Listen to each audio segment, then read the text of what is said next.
So I've explained every Locust enemy and character in Gears of War E-Day so far, so now let's tap into every cog and Locust weapon I've spotted so far in the game as well. As always, I'm your host Abz, and let's begin.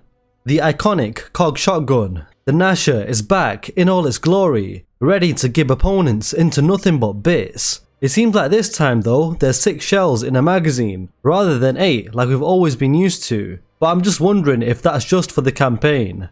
In terms of the UI at the top right of the screen, when you active reload it shows up on the left in gold, which is definitely a nice addition, especially for new players, and that would go for all the weapons by the way. But also the coalition confirmed for the Gnasher and some other weapons that they have single shell loading now, where you can interrupt your reload and fire your gun in a time of urgency. The COG's standard sidearm. The MX8 Snub Pistol is back, lacking the range and power but always having a reliable fire rate. Of course the Gears wouldn't have gotten their hands on the Locust sidearms just yet, so we're gonna see the Snub used by all the Gears for sure. Also, interestingly enough, we see a shot of Marcus with a Snub Pistol, and that Snub had an extended magazine on there, which is not the usual magazine on a Snub. So this of course shows us that there will be different weapon attachments and modifications in the campaign, which is exciting. This will definitely change the gameplay experience and will help replayability too, so that's great. The Retro Lancer, or Lancer Mark 1, the original version is in E-Day. The COG's main rifle in the Pendulum Wars, with a knife bayonet attached. It's good to see the retro charge animation back as well, but that animation feels a lot weightier now with the way Marcus has to throw the dead Locust off the bayonet after the charge. And just seeing Marcus use that bayonet in close quarters on the Locust drone, with it doing absolutely no damage, thanks to the Locust's thick skin, was a crazy badass moment for just a regular drone. And it just organically ties into why the Lancer Mark II with a chainsaw had to be produced, for the Gears to stand a fighting chance against the Locust's foot soldiers in close quarters. Of course, E-Day will include the origins of the Lancer Mark II chainsaw variant.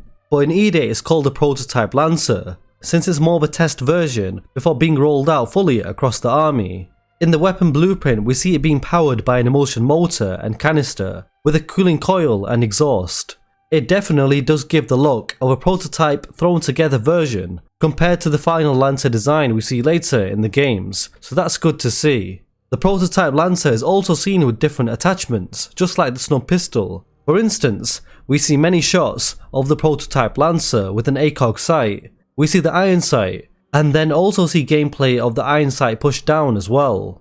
Now let's talk about the lore and the retcon. So in terms of the retcon of the Lancer chainsaw origins, the coalition used what they called a lift and shift method, where the moment of Ty saving Marcus with a chainsaw in a general store took place just like it did in the books, but this time it's surely after E-Day, rather than 1 year later in the books.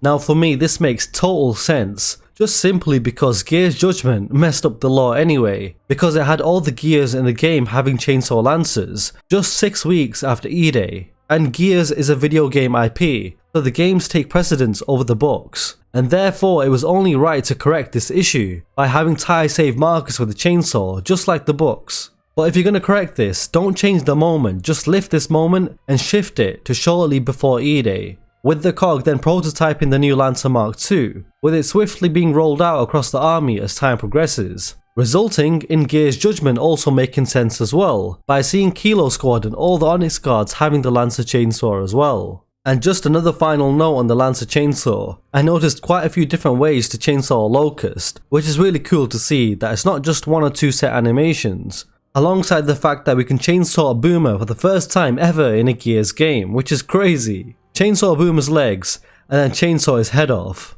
And then we move on to the chainsaw that Ty used to saw the drone in half in order to save Marcus. I'm hoping that this means that we actually get to pick one up as well at the superstore, and that would be insane to use as the precursor to the prototype Lancer Mark II.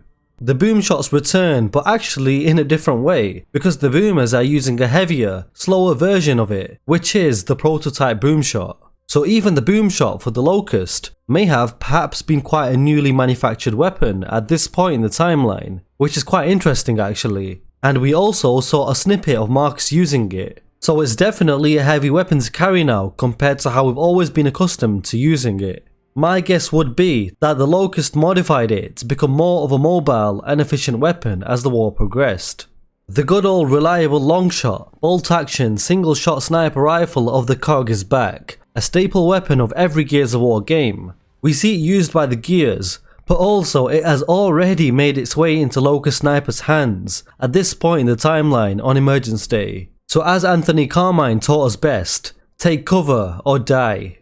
The Breechshot rifle is back, a Locust weapon that was first introduced in Gears Judgment, a straight pull, bolt action rifle that was built off the UIR's GZ-18 Marxer sniper rifle. So those Marxers somehow found their way into Locust hands, where the Locust modified it to their liking, alongside adding a brutal blade for quick melee kills, and we saw a brutal execution of it in game as well. The Breechshot rifle was the signature weapon of Krav Jamad, and also the Ragers, so I do wonder if the Breechshot rifles being in the game means we get to see those Locust. But yeah, the Breechshot rifles were manufactured in large quantities by the Locust, thanks to the UIR's Marxer being a common weapon. So it being seen in E-Day is a good decision and definitely makes sense. The Breechshot is such a fun weapon to use, so I'm glad that they've added it. A new Locust shotgun has been added to E-Day, and this is called the Incinerator. A badass name for a badass shotgun, because this shotgun has emulsion bubbling in there, and when fired, it literally melts and literally incinerates the skin of whoever's unlucky enough being shot at. And that death animation is absolutely insane. Hopefully, we actually get some funny death voice lines with that as well, for Marcus and the other characters. And the Incinerator has a huge blade attached at the bottom in typical Locust fashion, to devastatingly slice up enemies from behind, or when you're out of ammo. Also, if you remember from my E-Day weapons video in 2024, I was really hoping for some sort of Locust shotgun, so I'm so glad to see this brutal Locust Incinerator added to the game. The iconic Locust assault rifles, the Hammerbursts are back as the drone's primary firearm, and the Locust's counter to the KOG's Lancer. And thankfully they've stuck to the lore and are using the Mark 1 Hammerburst variant, and not the Mark 2 variant that appeared later in the Locust War. The deadly torque-bow weapons are back, a Locust weapon, not a KOG weapon. We see a gory execution in there as well, which is sweet, and just generally is such an iconic, staple weapon of the games. Firing the emulsion-fueled, explosive projectile onto enemies is always fun in campaign and multiplayer, so of course I'm glad to see it back. The gutpuncher grenade launcher is a KOG weapon that fires armor-piercing explosive rounds. You can quickly fire or hold the trigger down to control when it detonates, which is pretty cool. So you can use this quite tactically, and it can also be used to close emergence holes, which is such a good addition. Now the gutpuncher itself isn't actually a new weapon. The gutpuncher was mentioned in the books, as it was used at the Battle of Asphalt Fields, but it was actually mentioned to be the grenade launcher underbarrel attachment to the Lancer Mark 1. So it looks like the KOG manufactured both, a portable belt-fed version, and an underbarrel attachment version of the gutpuncher as well.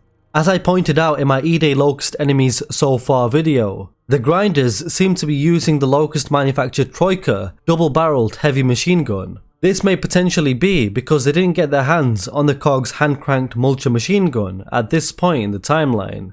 We see the different Locust drone variants have their standard issue combat knives equipped. Even the unarmed drones have a combat knife equipped. We see Dom's signature commando knife on his armor as well, and also the KOG's combat knife which is attached to the Lancer Mark 1, which, if you remember as we saw in the original E-Day trailer, can be unclipped from the gun to use in an emergency situation. Now at the start of the gameplay demo, we saw Bravo Squad holding different melee weapons that they picked up, probably right outside the bar. For instance, pipes, crowbars, baseball bats, etc. So I do wonder if we get to use any of these objects in game. Similar to how Marcus used the TV to smash against the Locust drone. The frag grenades are back, and boy are we gonna need them to close those damn emergence holes whenever they pop up.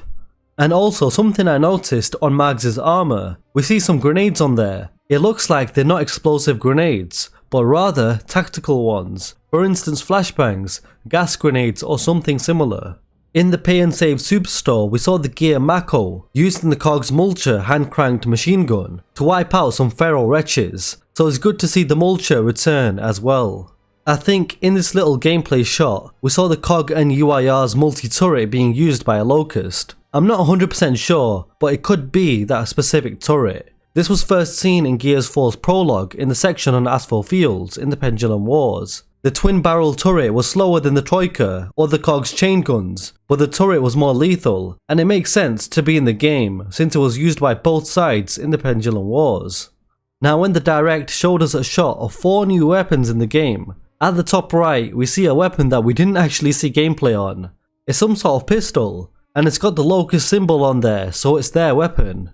But obviously it's not a revolver, so it's not the Locust's Boltok pistol. It's definitely not their Gorgon pistol either. So it's a new Locust pistol by the looks of it, so I'm looking forward to learning more on that. We see Marcus shooting this dual mag machine gun at a Locust grinder. The weapon's got a slower fire rate, but a lot of power and kick to it, and it doesn't look like a COG weapon at all, so it could potentially be another Locust weapon added to the game.